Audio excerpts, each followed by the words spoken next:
Mulai. Recording in progress. Baik, Bapak Ibu dikasih oleh Tuhan Yesus Kristus. Mari kita lihat dulu, mulai dari definisi. Ya, apa yang dimaksud dengan karunia bahasa roh? Ini harus kita berangkat dari dulu, arti definisi karunia bahasa roh. Supaya pemahaman kita objektif, tidak suka-suka gue. Harus sesuai dengan kaidah dan norma-norma ya di dalam teologi ya. Maka itu alasannya kita harus berangkat dulu ya dari pengertian arti kata bahasa roh. Sekali lagi, apa yang dimaksud dengan karunia berbahasa roh? Nah, istilah bahasa roh sama dengan juga dengan istilah bahasa lidah. Di dalam kekristenan di Indonesia, dikenalnya bahasa lidah ini dengan istilah bahasa roh. Jadi artinya bahasa roh dan bahasa lidah 11-12. Nggak ada bedanya, sama aja sebenarnya. Cuman dalam konteks gereja-gereja di Indonesia, orang Indonesia lebih memahami, lebih suka memakai istilah bahasa roh. Nah, istilah bahasa roh, Bapak Ibu yang dikasih oleh Tuhan Yesus Kristus, diterjemahkan dari bahasa Yunani, yaitu bahasa perjanjian baru, yang arti daripada bahasa roh itu dalam bahasa Yunani adalah glosa. Secara harafiah artinya glosa itu adalah lidah. Sedangkan dalam perjanjian lama, bahasa Ibrani, Alkitab kita perjanjian lama, bahasa roh atau bahasa lidah disebut dengan istilah lason, bahasa Ibraninya, bahasa perjanjian lama. Yang secara harafiah sama artinya dengan dalam perjanjian baru bahasa Yunani tadi. Ya, artinya apa? Lidah. Maka kalau kita kontekstualisasikan dalam konteks yang lebih membumi, lahirlah menjadi bahasa roh atau bahasa lidah. Ya, sekali lagi saya ulangi Bapak Ibu, dalam perspektif bahasa Yunani, bahasa roh itu disebut dengan istilah glosa. Dalam bahasa Yunani, artinya sama yaitu lidah. Sedangkan dalam bahasa Ibrani, bahasa perjanjian lama Alkitab kita, disebut bahasa roh, bahasa lidah itu sama dengan lason. Artinya secara harafiah, secara dalam bahasa Indonesia, lidah juga. Maka disempurnakanlah dapat pada satu kesimpulan secara kontekstual, bahasa roh itu adalah bahasa lidah. Itu secara etimologi. Dari asal-usul bahasa asli Yunani dan Ibrani, arti kata bahasa lidah atau bahasa roh. Oke, nah, lalu kita masuk lebih jauh lagi. Kita akan lihat lebih jauh tentang karunia bahasa roh itu apa.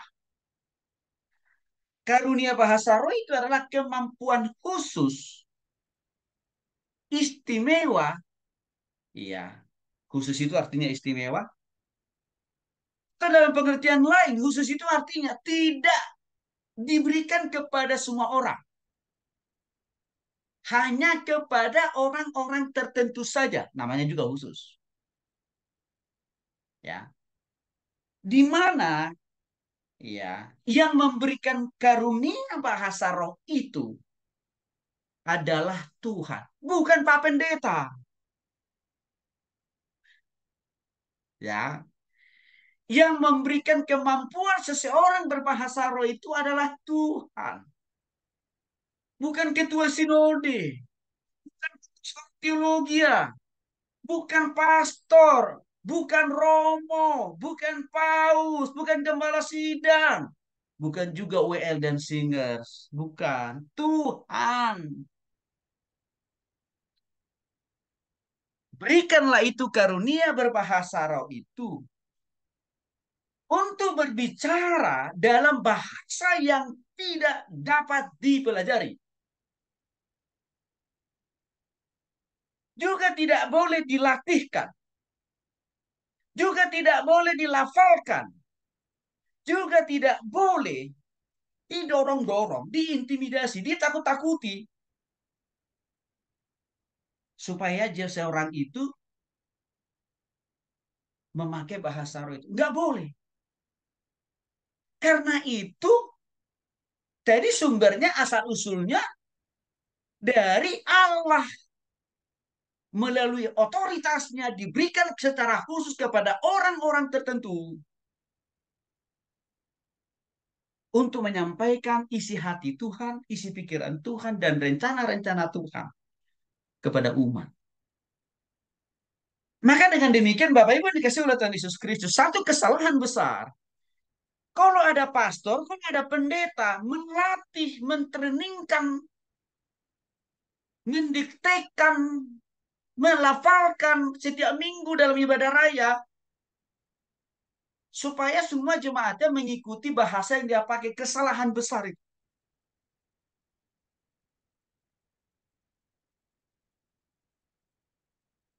Karena saya katakan tadi, bahasa roh itu asalnya dari Tuhan. Dan hak Tuhan juga yang punya otoritas memberikan itu kepada orang-orang yang dia mau untuk dia berikan. Untuk apa Tuhan berikan itu kepada orang-orang percaya tertentu? Supaya orang itu dapat memakai bahasa roh itu dalam hal apa? Berdoa kepada Tuhan. Memuja-muji nama Tuhan. Nah itu kita peruntukannya Bapak Ibu. Dalam pengertian lain, ya, mari kita lihat dulu Alkitab kita. 1 Korintus pasal 12. Pak Marina boleh bacakan buat kita ya Pak ya. 1 Korintus pasal 12 ayat 11. 1 Korintus 12 ayat 11.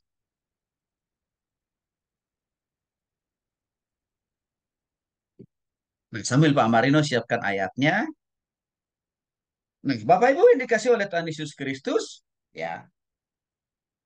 Arti lain daripada karunia bahasa roh itu adalah sarana.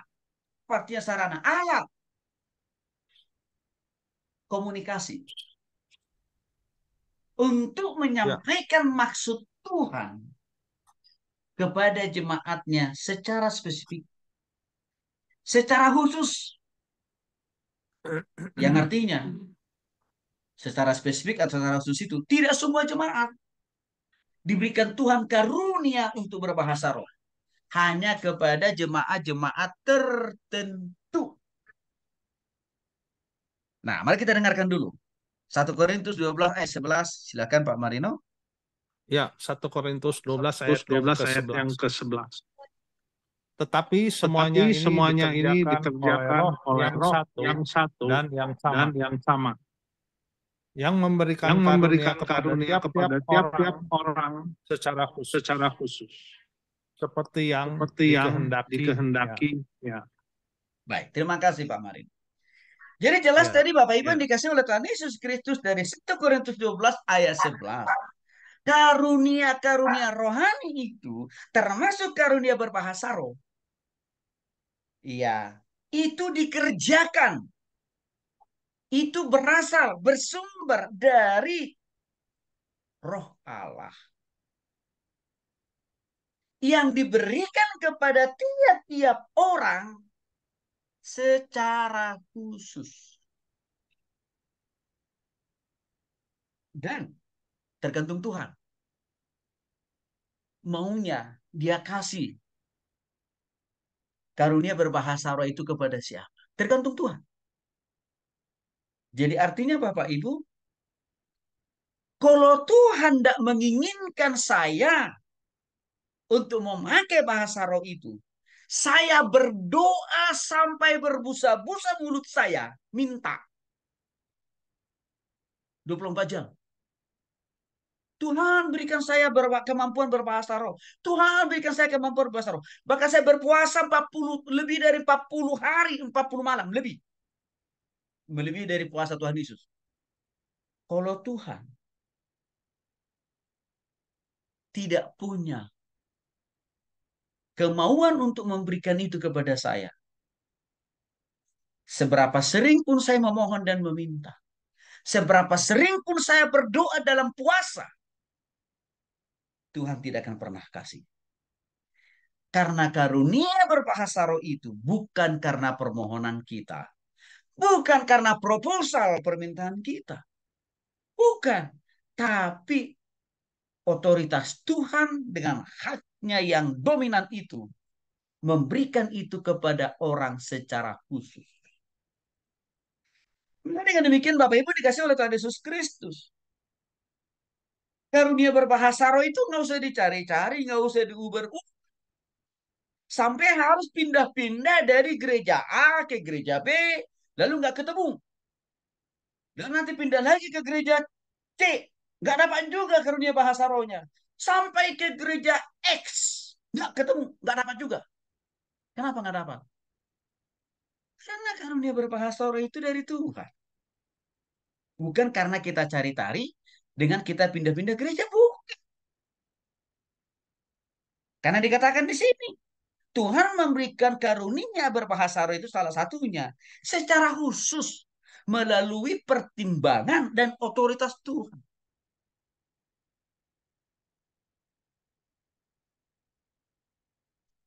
Karena saya katakan tadi, arti karunia bahasa roh itulah sarana, alat yang Tuhan siapkan, yang Tuhan sediakan bagi orang-orang tertentu untuk Tuhan berikan. Supaya orang itu dapat menyampaikan maksud Tuhan, rencana Tuhan, isi hati, isi pikiran, dan isi perasaan Tuhan kepada umat. Maka dengan demikian Bapak Ibu dikasih oleh Tuhan Yesus Kristus. Suatu penyesatan yang luar biasa lah kalau ada gereja yang melatih, yang mengajar, yang memaksa, yang mendiktekan supaya jemaatnya bisa berbahasa. Itu satu penyesatan yang luar biasa di zaman ini. Karena kenapa? Dari 1 Korintus pasal 12 ayat 11. Karunia berbahasa itu khususnya berasal dari Tuhan kok. Dan itu hak Tuhan memberikan itu kepada setiap orang yang Tuhan mau, yang Tuhan suka.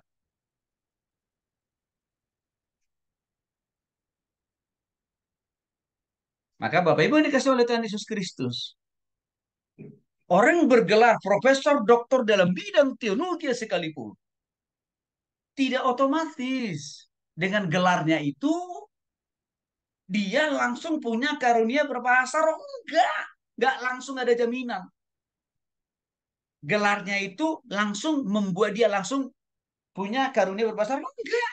Karena itu tidak bisa didapatkan melalui melalui pendidikan yang tinggi, melalui gelar teologi yang enggak bisa. Sama. Kalaupun misalkan pendeta ini sudah ratusan tahun, 1 abad, jadi hamba Tuhan. Jemaatnya jutaan. Juga tidak langsung otomatis si hamba Tuhan, si pendeta ini langsung bisa dapat karunia berbahasa roh. Enggak. Tergantung kepada Tuhan. Ya, Bapak Ibu. Nah, pertanyaan lanjutannya. Ya, sejak kapan? Sambil Bu Heni boleh siapkan dulu ayatnya, Bu. Efesus pasal 1 ayat 13 sampai dengan 14. Efesus pasal 1 ayat 13 sampai 14. Nanti di sini akan kita dengar sambil boleh dipersiapkan. Dari ayat ini akan kita lihat nanti Bapak Ibu. Start awal, mula seseorang itu bisa mendapatkan karunia-karunia rohani dari Tuhan. Salah satunya karunia berbahasa roh. Apa syarat pertama yang harus dimiliki oleh seseorang? Kalau Tuhan mau kalau Tuhan mau dia diberikan karunia-karunia rohani. Salah satu contohnya adalah karunia berbahasa roh. Efesus pasal 1 ayat Efesus 1 ayat 13 sampai dengan ayat yang ke-14.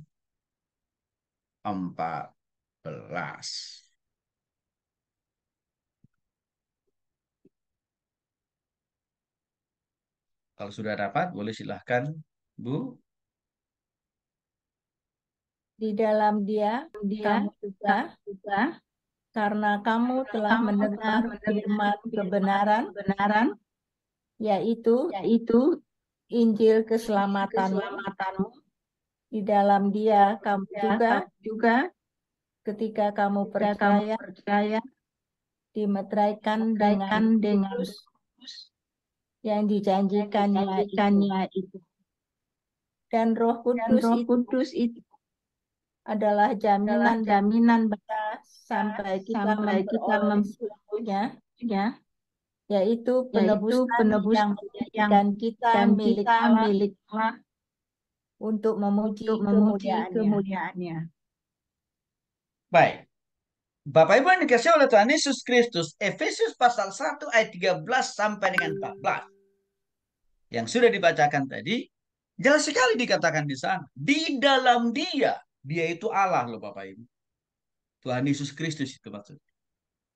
Kamu juga, karena kamu telah mendengarkan firman kebenaran, yaitu apa? Injil keselamatanmu. Di dalam Dia, kamu juga ya dimateraikan dengan Roh Kudus. Artinya begini Bapak Ibu.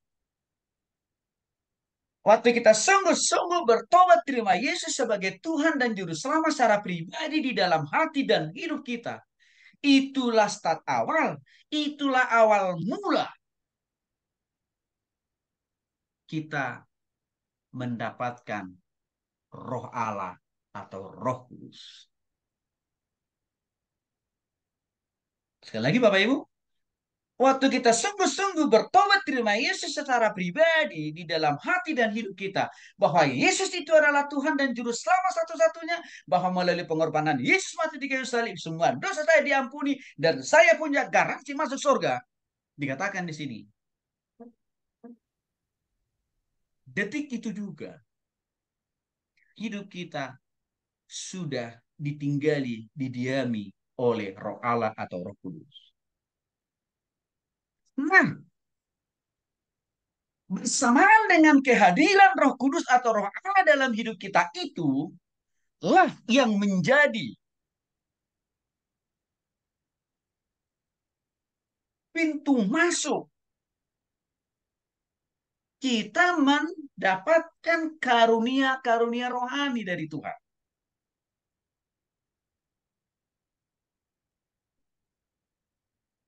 Salah satunya adalah bisa saja kita mendapatkan karunia berbahasa roh itu. Tapi bisa saja kita tidak dapat karunia berbahasa roh itu, tapi kita dapat karunia-karunia yang lain.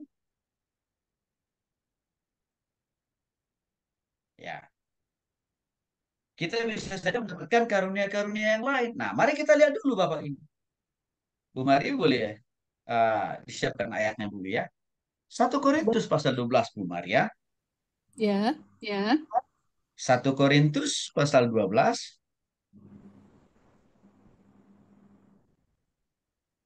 ayat yang ke 8 sampai dengan ayat yang ke-7 sampai dengan ayat yang ke-11 ya Bu. 1 Korintus pasal 12 ya. Ayat yang ke-8, ayat yang ke-7 sampai dengan ayat 11. 1 Korintus 12 ayat 7. Tetapi kepada tiap-tiap orang karuniakan pernyataan untuk bersama. Sebab kepada yang seorang untuk Ya, berkata-kata berkata-kata dan kepada dan yang lain pada yang roh lain yang roh sama yang sama memberikan memberikan kata-kata dengan kata-kata dengan pengetahuan pengetahuan kepada yang kepada orang yang roh yang roh sama yang memberi sama iman memberikan dan kepada dan yang lain pada yang ia lain beri ia karunia untuk beri menyembuhkan. menyembuhkan. Amin. Amin.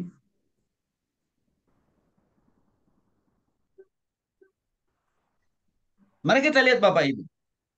Mulai dari ayat 7 kita telusuri yang dibacakan oleh Ibu Maria. Tetapi kepada tiap-tiap orang, artinya begini Bapak Ibu. Tuhan memberikan karunia-karunia rohani itu kepada tiap-tiap orang. Artinya kepada satu orang dengan orang yang lain. Berbeda-beda. Itu arti kata tiap-tiap orang. Tuhan memberikan karunia-karunia rohani itu kepada setiap orang yang sudah sungguh-sungguh bertobat terima Yesus. Berbeda-beda Bapak Ibu. Salah satunya ada yang Tuhan karuniai seseorang itu. Karunia berbahasa roh. Tapi jangan lupa, bukan hanya karunia berbahasa roh yang Tuhan siapkan. Yang Tuhan berikan kepada semua orang percaya. Enggak, masih ada karunia-karunia rohani yang lain. Apa saja? Mulai kita lihat di dalam ayat 8. Di dalam ayat 8 kita menemukan ada satu karunia di sana. Yaitu karunia hikmat. Hikmat itu adalah kemampuan khusus yang diberikan Tuhan bagi kita untuk apa? Mengambil keputusan di tengah-tengah situasi keadaan yang sangat pelik bahkan sangat sulit. Atau mengambil satu tindakan di tengah-tengah situasi yang sangat ya penuh resiko. Tapi dia diberikan karunia hikmat oleh Tuhan untuk memutuskan dengan benar. Yang pertama karunia hikmat. Masih di ayat 8. Karunia yang berikutnya adalah berkarunia pengetahuan untuk mengenal Tuhan. Lebih lagi dan lebih lagi. Itu dua. Yang ketiga, di dalam ayat yang ke-9. Karunia iman. Juga diberikan Tuhan kepada orang per orang. Ya. Misi di ayat yang ke-9, yang keempat. Apalagi? Karunia menyembuhkan orang yang sakit. Ya, itu yang keempat. Yang kelima, di ayat 10. Karunia mengadakan mujizat.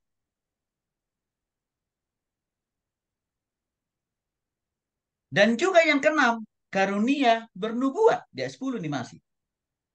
Bernubuat itu menyampaikan pesan-pesan Tuhan. Menyampaikan kebenaran isi hati Tuhan kepada jemaat. Dan yang ketujuh, masih di ayat yang ke-10. Karunia membedakan bermacam-macam roh. Apa artinya di sini? Karunia membedakan bermacam-macam roh. Artinya kemampuan khusus yang diberikan Tuhan kepada seseorang untuk bisa merasakan dan membedakan di suatu tempat. Adakah roh kuasa kegelapan yang sedang bekerja atau tidak? Nah, itu kira-kira. Karunia membedakan bermacam-macam roh. Yang kedelapan, masih di ayat yang ke-10. Karunia berkata-kata dengan bahasa roh. Itu yang kedelapan. Bersamaan, bergandengan dengan itu, di bawahnya, masih di ayat 10. Ada karunia menafsirkan bahasa roh. Agak menarik ini. Karena karunia berbahasa roh, dia berdampingan dekat dengan karunia menafsirkan bahasa roh. Ini ada maksudnya pasti. Kenapa di samping karunia bahasa roh langsung ada karunia menafsirkan bahasa roh? Kok kenapa tidak karunia pengetahuan? Kan kira-kira begitu. Pasti ada maksud penulis Alkitab di situ. Kenapa? Karunia setelah karunia berbahasa roh langsung ada karunia menafsirkan bahasa roh. secara sederhana, secara sederhana saja. Makna tujuan kenapa setelah karunia berbahasa roh langsung ada karunia menafsirkan bahasa roh, itu memberikan arti. Orang yang merasa punya karunia berbahasa roh harus juga mengartikan, harus juga bisa menafsirkan bahasa roh yang dipakai. Tahu, kalau seseorang itu sedang memakai bahasa roh, pasti Tuhan siapkan orang di sebelah kiri, kanan, muka, belakang yang bisa menafsirkan, mengartikan bahasa roh yang dipakai. Nah, ini sementara apa makna atau hubungan? Kenapa setelah selesai karunia bahasa roh langsung dikatakan di sana ada karunia menafsirkan bahasa roh. Ditutup dengan ayat yang ke-11. Semua karunia-karunia tadi yang sudah saya jelaskan tadi Bapak Ibu, itu berasal dari roh yang sama, yaitu Roh Kudus, berasal dari Tuhan yang sama, yaitu Tuhan Yesus. Artinya, karunia bahasa roh bukan dari Pak Pendeta, bukan dari WL, bukan dari singers, bukan. Dari Roh Kudus, dari Tuhan. Dan itu dikerjakan. Itu dibuat. Dan dikerjakan dan dilakukan oleh roh yang sama. Yaitu siapa? Roh Kudus. Jadi Bapak Ibu yang dikasih oleh Tuhan Yesus Kristus, di sini sangat jelas bahwa karunia-karunia rohani itu banyak. Kalau kita telusuri tadi kurang lebih ada 10. Dan yang menarik, waktu sampai di dalam karunia bahasa roh, di sana dikatakan ada karunia menafsirkan bahasa roh. Bapak Ibu dikasih oleh Tuhan Yesus Kristus. Karunia-karunia tadi itu diberikan Tuhan secara parsial, secara pribadi-pribadi kepada setiap orang. Yang mana setiap pribadi-pribadi menerima karunia itu tidak selalu sama. Jenis karunia yang mereka dapatkan tidak selalu sama. Contoh, bisa saja saya dikasih karunia beriman. Tapi belum tentu saya punya karunia berbahasa roh. Atau sebaliknya, bisa saja saya dikasih karunia berbahasa roh, tapi belum tentu saya dikasih karunia oleh Tuhan menafsirkan bahasa. Artinya, karunia menafsirkan bahasa roh itu bisa saja dikasih Tuhan kepada orang yang lain. Jadi, tidak berarti kurang lebih 10 karunia tadi langsung semua setiap orang percaya langsung dapatin semuanya. Enggak. Ada yang kadang-kadang seseorang itu dapat cuma punya satu karunia. Ada yang hanya cuma dapat 2, 3. Artinya apa? Tidak mungkin 10 karunia-karunia tadi didapatkan oleh satu orang. Nggak bisa. Karena Tuhan memberikan karunia itu kan kepada tiap orang. Berbeda-beda satu dengan yang lain. Karena tujuannya apa? Untuk saling melengkapi jemaat Tuhan, orang-orang percaya supaya melayani Tuhan lebih efektif. Juga, kenapa Tuhan tidak berikan karunia-karunia rohani tadi, yang kurang lebih 10 tadi, kepada satu orang, supaya tidak sombong rohani. Maka Tuhan di situ memberlakukan keadilan sosial bagi semua orang percaya. Nah, hal yang kedua mari kita lihat lagi Bapak Ibu dikasih oleh Tuhan Yesus Kristus. Ya, masih di 1 Korintus pasal 12, tapi kita agak naik ke atas Pak Erdianto. Ayat yang pertama sampai ayat yang ke-7 Pak Erdianto.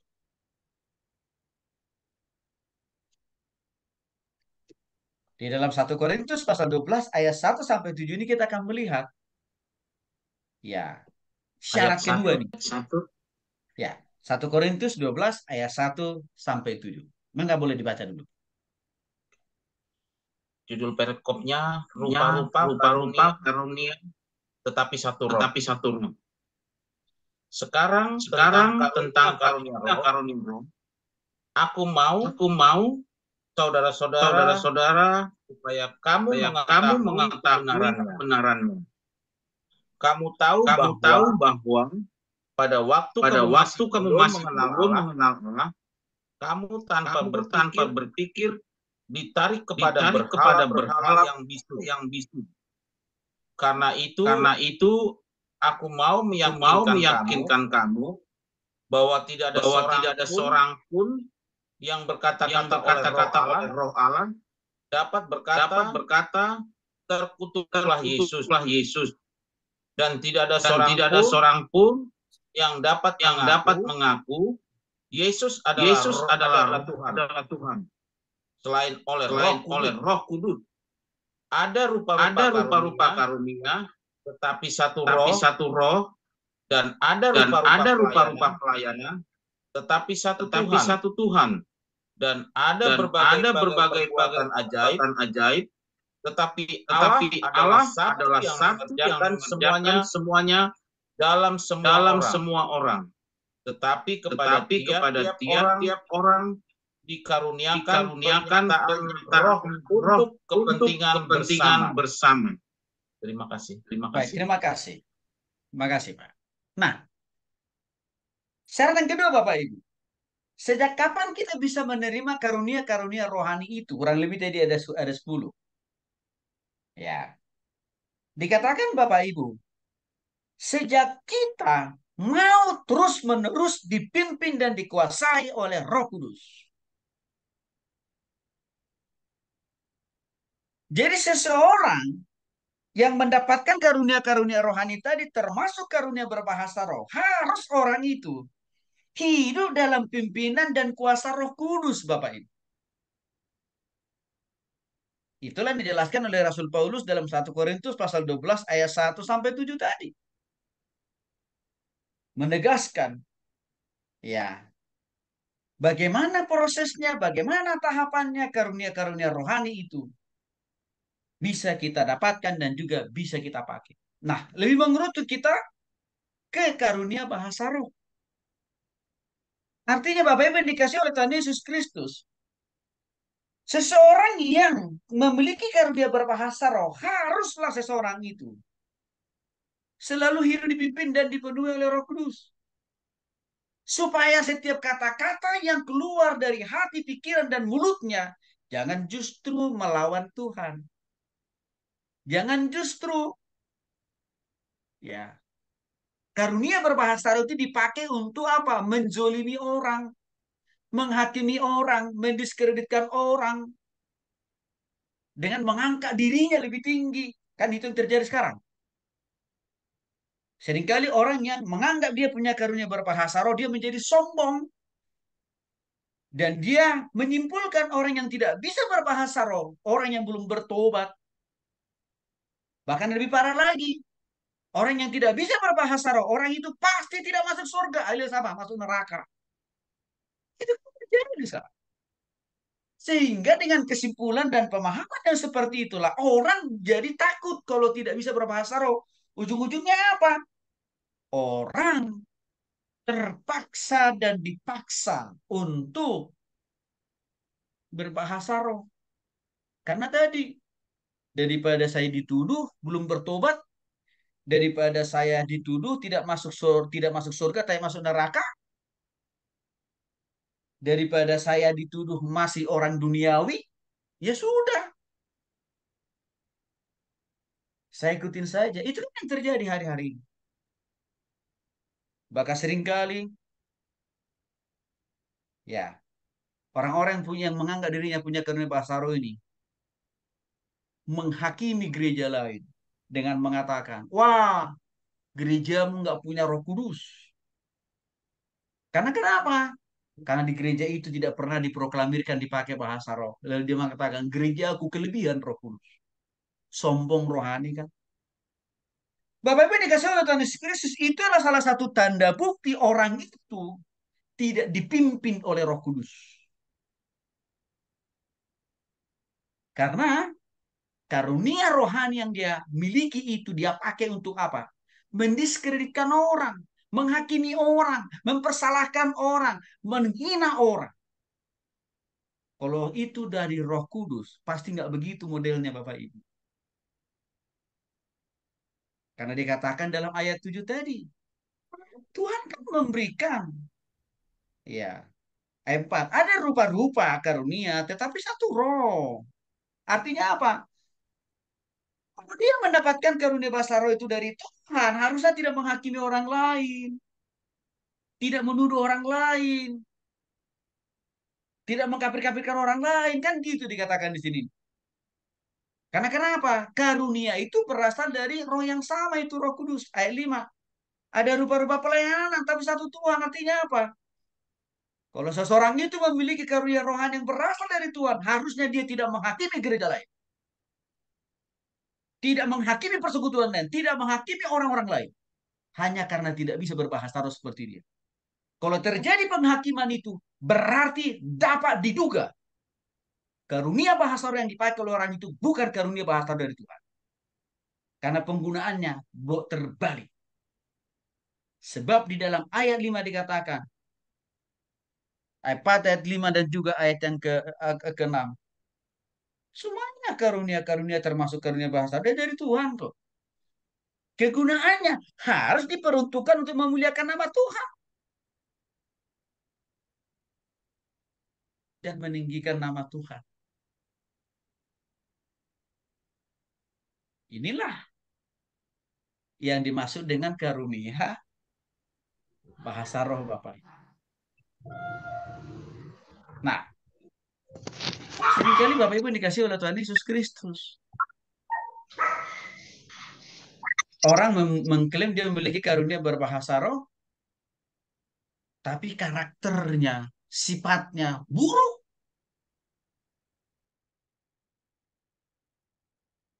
Padahal kalau kita lihat Galatia pasal 5 ayat 22 sampai 23 jelas sekali. Orang yang dipenuhi oleh Roh Kudus memiliki sifat-sifat karakter yang positif, yaitu apa? Kasih, sukacita, kesabaran, kemurahan, kesetiaan, kelemah lembutan, penguasaan diri. Artinya, kalau seseorang punya karunia berbahasa roh dari Tuhan, terlihat juga dong dari karakternya. Salah satunya kasih. Kalau dia menghakimi orang lain, menyudutkan orang lain karena tidak bisa berbahasa roh, mana ada kasih di situ? Kalau dia mendiskreditkan gereja lain, hanya karena di gereja itu tidak terlalu populer, tidak terlalu sering dipakai bahasa roh, tapi di gerejanya sering. Lalu dia tuduh gereja itu, gereja tidak punya Roh Kudus, di mana unsur kasihnya?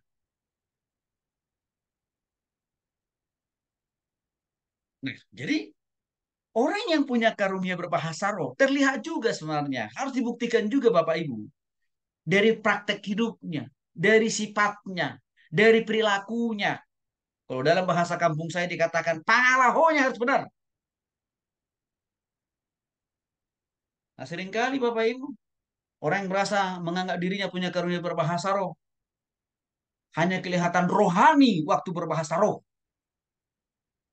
Tapi setelah keluar gereja, yang menguasai hati dan pikirannya roh kuda. Karena karakter, sifatnya, perilakunya, pangalahonya. Itu namanya orang yang mendapatkan karunia bahasa roh. Bukan dari Tuhan. Dan itu saya sudah menemukan jenis-jenis orang begitu kok.